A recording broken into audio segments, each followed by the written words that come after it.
बिस्मिल्लाहिर्रहमानिर्रहीम अस्सलाम वालेकुम। Welcome to Harvard academy. Income tax ordinance 2001 के सोर्सेज ऑफ इनकम में इनकम फ्रॉम सैलरी का टॉपिक हमारा चल रहा है और बेसिकली आज का ये हमारा टॉपिक सैलरी इनकम ख़त्म हो जाएगा और अगले लेक्चर में हम इसके पूरे जो हमने चीज़ें पढ़ी हैं इसमें जितने जो चीज़ें इंक्लूड होनी हैं जो चीज़ें नहीं होनी और उसका एक पूरा हम चार्ट पढ़ेंगे, उस पर डिटेल से हम इंशाल्लाह बात करेंगे। तो आज का ये सेशन पढ़ने के बाद हमारा ये लेक्चर सॉरी टॉपिक कंप्लीट हो जाएगा। Accommodation in small cities. जब छोटे शहरों में हमने पिछले लेक्चर में बात की कि मिनिमम टाइम स्केल का जो अकोमोडेशन है, अगर मिनिमम टाइम स्केल नहीं दिया गया तो बेसिक पे जो दी गई है उसका 45% या फिर market value of the rent of that accommodation, इन दोनों में से जो ज़्यादा होगी उसको ऐड कर दिया जाएगा। यहाँ पे ये कहा गया है कि जो छोटे शहर हैं वहाँ पे मिनिमम टाइम स्केल का 30% बेसिक सैलरी में ऐड होगा या फिर देखा जाएगा कि उस जो मार्केट वैल्यू है या फिर उसकी अकोमोडेशन की मार्केट वैल्यू या 30% ऑफ मिनिमम टाइम स्केल, इन दोनों में से जो अमाउंट ज़्यादा होगी उसको सैलरी में ऐड करेंगे ताकि टैक्सेबल टैक्स लायबिलिटी उसकी हम जज कर सकें। In small cities house rent allowance is allowed at 30% of minimum time scale और बेसिक स्केल। अगर MTS नहीं दिया गया तो बेसिक सैलरी का आपने 30% अलाउड होता है छोटे शहरों में कि उसको अकोमोडेशन के तौर पे अलाउंस दिया जाए। If accommodation is provided in those areas where rate for house rent allowance is 30% then value taken for the accommodation shall not be less than 30%। तो फिर अकोमोडेशन जो आप उसकी ऐड कर रहे हैं सैलरी इनकम में 30% से किसी सूरत में भी कम नहीं होनी चाहिए, ज़्यादा हो सकती है। 30% of the minimum time scale और basic salary. Under this case the amount to be included in salary income will be higher of the following two. कौन कौन सी? नंबर 1 कि उसकी मार्केट वैल्यू क्या है अकोमोडेशन की, दूसरे नंबर पे 30% ऑफ MTS या फिर बेसिक सैलरी। इसके बाद आता है self hiring of a property. Self hiring of a property क्या है कि फ़र्ज़ कि मैं यहाँ पे इसको आपको बात समझाता हूँ कि यहाँ पे है बिल्डिंग, अज्यूम कर लेते हैं, ठीक है, ये एक बिल्डिंग है, इसको हम कहते हैं एम्प्लॉयर की बिल्डिंग या एम्प्लॉयर की ऑर्गेनाइजेशन जो भी, यहाँ पे हम कहते हैं एम्प्लॉई है, ठीक है, एम्प्लॉई।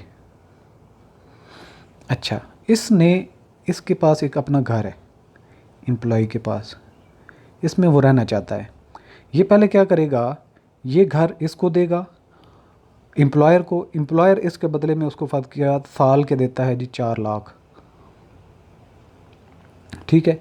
अब ये इसका घर था और इसको इसने बेच दिया या इसको किराए पे दे दिया और इसके बदले में इसको ये 4 लाख मिल गया। अब एक तो इसकी ये इनकम आ गई। अब एम्प्लॉयर ने क्या किया, यही घर इसको वापस दे दिया कि आप इसमें रहो और इसको एज ए अकोमोडेशन दे दिया।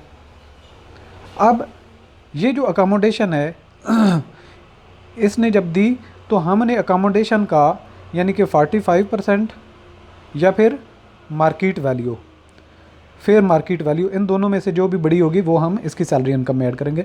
साथ ही ये जो 4 लाख इसका है ये इनकम फ्रॉम प्रॉपर्टी होगा, तो इसको डबल पे टैक्स पे करना पड़ेगा। यानी कि एक तो इनकम फ्रॉम प्रॉपर्टी पे, एक इसकी सैलरी बढ़ने की वजह से ये जो इसके ऊपर उसकी मार्केट वैल्यू या 45% अब मिनिमम टाइम स्केल है, यानी कि एक घर की वजह से उसको दो सोर्स उसके जनरेट हो गए। एक तो प्रॉपर्टी उसकी थी जो गवर्नमेंट ने ली और उसके बदले में उसको पैसा दिया, दूसरा उसकी सैलरी में एज ए अकोमोडेशन उसको मिल गया, ठीक है। अगर फ़र्ज़ किया इसके ये अलाउड नहीं था तो ये गवर्नमेंट को देता तो ये सिर्फ इनकम फ्रॉम प्रॉपर्टी होती, लेकिन गवर्नमेंट अगेन उसको जो है वो पैसे रिफ़ंड कर रही है, तो इट्स मीन कि ये 45% या फिर मार्केट वैल्यू जो उस अकोमोडेशन की होगी वो भी। इसके 2 सोर्सेज हो जाते हैं जब एक बंदा अपने ही घर को हायरिंग करवाता है, इसको कहते हैं self hiring of a property.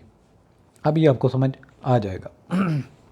Where an employee और his spouse is the owner of any such building, यानी कि एक एम्प्लॉय खुद भी हो सकता है या उसका स्पाउस, उसकी बेगम, उसके बच्चे में से कोई भी, वो घर का मालिक है, हाउस है, फ्लैट है या फिर अपार्टमेंट है, that is rented out to the employer. जैसा कि मैंने ऊपर बनाया वो रेंट आउट करके दे दिया जाता है एम्प्लॉयर को and the employer has provided the same building to the employee, और वही बिल्डिंग एम्प्लॉयर ने एम्प्लॉय को दे दी ताकि वो उसमें रह सके अकोमोडेशन के लिए, अगेंस्ट हिज एंटाइटलमेंट, क्योंकि उसका स्केल इतना था, वो एंटाइटल्ड था कि उसको अकोमोडेशन दी जाए for rent free accommodation, then it will have two fold effect under the income tax law. तो क्या दो इफेक्ट होंगे? The same is discussed below.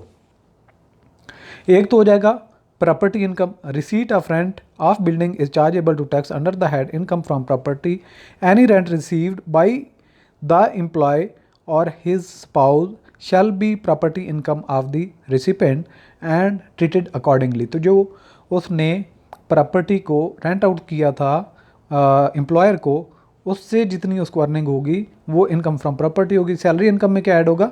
The building is provided by the employer to his employee as a rent free accommodation, it will be perquisite, ये फिर एक perquisite, and will be included in the salary income of the employee as per income tax rules. Further क्या है कि valuation of conveyance, एक individual है वो officer level पे या उसको उसकी डेजिग्नेशन ऐसी है कि वो अलाउड है उसको कन्वेंस दी जाए। तो कन्वेंस की दो शराइत हो सकती है, एक तो उसको सिर्फ कन्वेंस दी जाए कि आप घर के इस्तेमाल के लिए उसको इस्तेमाल करें, दूसरी कंडीशन ये हो सकती है कि वो वही कन्वेंस घर के लिए भी इस्तेमाल करे और अपने ज़ाती अपने ऑफिस के लिए भी इस्तेमाल करे, यानी दोनों के लिए, ऑफिस और अगर सिंपली सिर्फ और सिर्फ ऑफिस के लिए यूज़ हो गई तो उसको तो छोड़ दो ना, वो तो है ही ऑफिस के लिए, उसका उसमें लेना देना क्या। अगर उसको घर के लिए तो सारे उसका कितना % उसको चार्ज करेंगे सैलरी इनकम में। दूसरा, अगर वही गाड़ी ऑफिस के लिए भी इस्तेमाल हो रही है, घर के लिए भी इस्तेमाल हो रही है, तो फिर इसकी ट्रीटमेंट भी देख लेते हैं। Where an employer has provided a conveyance to employee, the value to be included in the salary income of the employee shall be determined as per the table given below. Use of motor vehicle पहला क्या है? Only for private use of the employee. इसमें क्या होगा फिर? Amount कितनी उसकी salary income में ऐड करेंगे? 10% ऑफ द कॉस्ट। अगर वो गाड़ी खरीदी गई 20 लाख की तो उसका 10% ले लें। अगर to the employer for acquiring the motor vehicle और fair market value of the vehicle, अगर उसने सस्ती गाड़ी गोदाम से ली थी या फिर मैन्युफैक्चरर से ली थी, वो सस्ती मिली, अब मार्केट वैल्यू देख लें उस गाड़ी की कितनी होगी, उसका 10% ले लें। Eight the commencement of lease if it is taken on lease, अगर लीज़ पे गाड़ी ली है तो लीज़ पे लेने के बाद कितनी उसकी अमाउंट बनती थी, उसका 10% ले लें। अगर वो गाड़ी partly for the private use है और पार्टली फॉर दी जो ऑफिशियल यूज़ है, तो फिर क्या होगा? 5% of the cost to the employer for acquiring the motor vehicle और the fair market value of the vehicle at the commencement of lease if it is taken on the lease. अगर lease पे ली गई है तो उसका जो 5% होगा, अगर वो परचेज़ की गई है तो फिर मार्केट वैल्यू ऑफ द 5%, या उसने जो कास्ट थी बियर की है एम्प्लॉयर ने, उसका 5%। यानी कि अगर सिर्फ उसके घर के ज़ाती मफादात के ज़ाती मकासद के लिए इस्तेमाल होगी तो 10% है। अगर आधी मतलब कि उसकी जो इस्तेमाल है दिन में वो ऑफिस के लिए होता है और बाद में वो घर के लिए इस्तेमाल होती है तो उसका 5%। बाकी शराइत वही रहेंगे, यानी कि जितनी कास्ट एम्प्लॉयर को पड़ रही है या उसकी फेयर मार्केट वैल्यू, या अगर लीज़ पे ली जा रही है तो लीज़ के वक्त उसकी कितनी अमाउंट थी। Note for the purpose of the rule through rule 5 of the term employee includes whole time working director of a company, यानी कि एम्प्लॉय से मुराद डायरेक्टर भी इसमें इंक्लूड होता है।